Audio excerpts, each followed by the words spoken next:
ليس البر أن تولوا وجوهكم قبل المشرق والمغرب ولكن البر من آمن بالله واليوم الآخر والملائكة والكتاب والنبيين. میں بھی ایک زمانے میں اس پر کچھ متردد سا ہوتا تھا، کچھ سوچتا تھا یہ نیکی کا تعلق تو ہم عمل سے سمجھتے ہیں، یہاں ایمان کی بحث کی کیا ضرورت ہے؟ ایمان تو ایک باطنی حقیقت ہے، نیکی جو ہے وہ ایک ظاہری خارجی حقیقت ہے. لیکن پھر سمجھ میں آیا کہ اصل نیکی وہ نیت ہے جس کے ساتھ وہ کام کیا جا رہا ہے.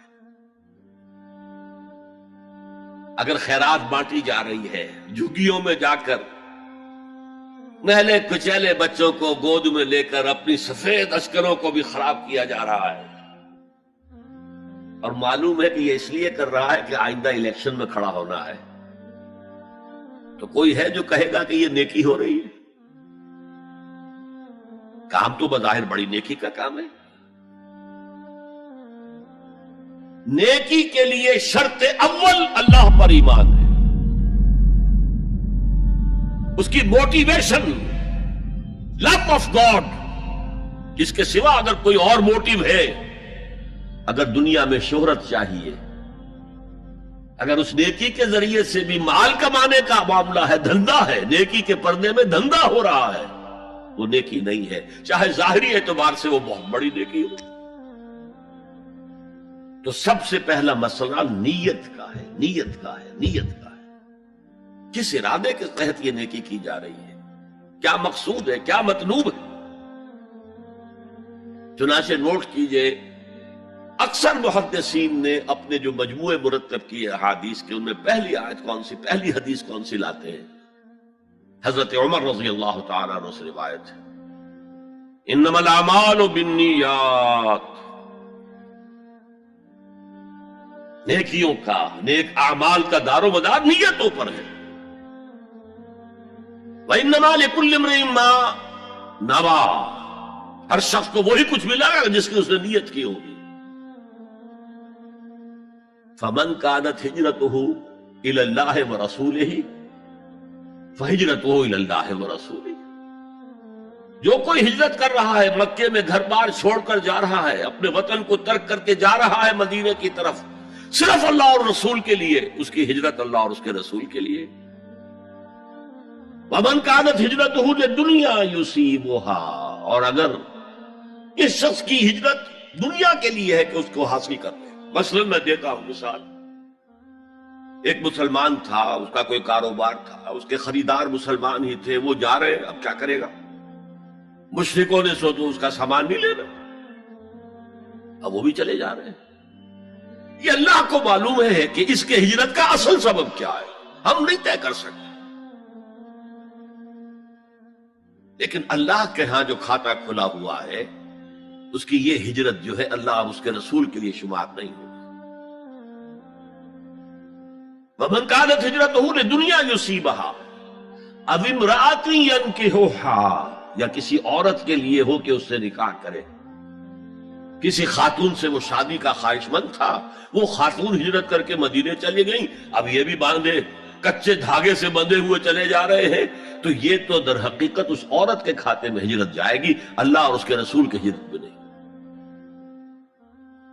تو اصل شے یہ ہے، نیکی کا وہ کام جس کا ظاہر بھی نیکی کا ہو اور باطن بھی ہو، کہ موٹیویشن صرف اللہ کی رضا ہو، اللہ کی محبت اور اللہ کی رضا کا حصول.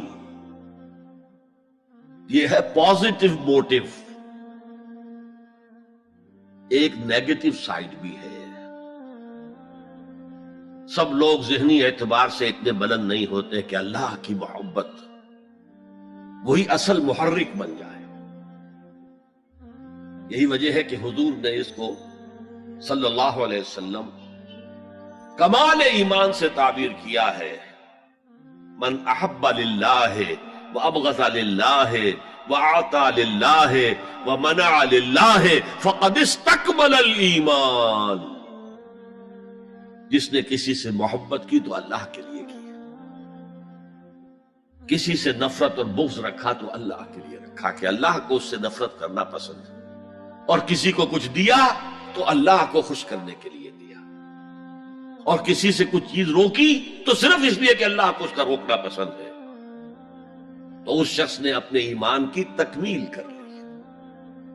اگر اس کا موٹو خالص ہو گیا ہے اللہ کی محبت اور اللہ کی رضا کا حصول، تو اصل میں نیکی ہے، ورنہ چاہے بظاہر کتنی ہی بڑی نیکی نظر آئے وہ نیکی نہیں۔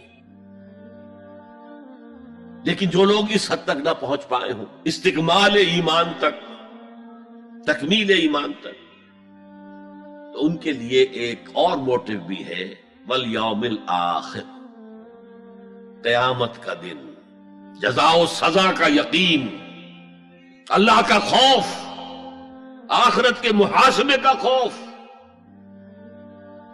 خوف بھی ایک بہت بڑا موٹو ہے، بہت بڑی موٹیویٹنگ فورس ہے۔ اب میں یوں کہوں گا کہ اگر کسی عمل کا محرک ہے صرف اللہ کی محبت، اس کی رضا کا حصول اور آخرت کی نجات، تو وہ نیکی ہے۔ اگر یہ نہیں ہے، کوئی وطن پرست ہے، وطن کی محبت کی وجہ سے کوئی نیک کام کر رہا ہے، اس کا وہ کام وطن پرستی کے کھاتے میں جائے گا، خدا پرستی کے کھاتے میں نہیں جائے گا۔ کوئی قوم پرست ہے، اپنے قوم کی محبت میں کچھ کر رہا ہے، تو اس کا وہ نیک کام قوم پرستی کے کھاتے میں جمع ہوگا، خدا کی پرستش کے لیے دے۔ یہ ہے موٹو کا فرق، اور یہ ہے موٹو کی اہمیت، اور اس کا تعلق ہے ایمان باللہ اور ایمان بالآخرہ سے۔ ایک حدیث میں حضور نے فرمایا کہ قیامت کے دن سب سے پہلے 3 اشخاص کا معاملہ پیش ہوگا۔ ایک وہ تھا کہ جو اللہ کی راہ میں جنگ کرتا ہوا مارا گیا تھا، دنیا میں شہید سمجھا جا رہا ہے۔ ایک وہ تھا جسے اللہ نے علم بہت دیا تھا، اور اس نے علم کو پھیلایا، خوب پھیلایا۔ اور ایک وہ جس کے پاس جس کو اللہ نے بہت دولت دی تھی، اور اس نے دولت جو ہے نیکی کے کاموں میں، بھلائی کے کاموں میں، غرباء، یتامیٰ، مساکین کے لیے خرچ کیا۔ اب اللہ پوچھے گا ان شہید صاحب سے کہ دیکھو میں نے تمہیں صحت دی تھی، جسمانی قوت دی تھی، تم نے کیا کیا؟ وہ کہے گا اے اللہ میں نے تیرے لیے قتال کیا اور اپنی جان دے دی۔ اللہ فرمائے گا کذبتا، تو نے جھوٹ بولا، انک قد قاتلت لأن یقال جریء، تو نے تو اس جنگ میں حصہ لیا تھا اس لیے کہ تیری شجاعت کا ڈنکا بج جائے، تیری جرات کی شہرت ہو جائے۔ وقد قیلا، وہ کہا جا چکا، اب یہاں تمہارے لیے کچھ نہیں ہے۔ اور فرشتوں کو حکم ہوگا اور اوندھے منہ گھسیٹتے ہوئے اس کو جہنم میں ڈال دیں۔ یہی حشر ہوگا اس عالم کا، تو نے وہ نیکی کا کام کیا تھا، لأن یقال عالم، کہا جا چکا دنیا میں، ڈنکا بج چکا تمہاری شہرت کا۔ اب اس میں نوٹ کیجئے، اگر کسی عالم کے علم کا ڈنکا بج جائے، اس کی اپنی نیت وہ نہیں تھی تو اس کے اندر کوئی خرابی نہیں ہے۔ یہاں معاملہ نیت کا ہے۔ اگر نیت یہ ہو کہ میرے علم کی شہرت ہو جائے، میرے ہاتھ چومے جائیں،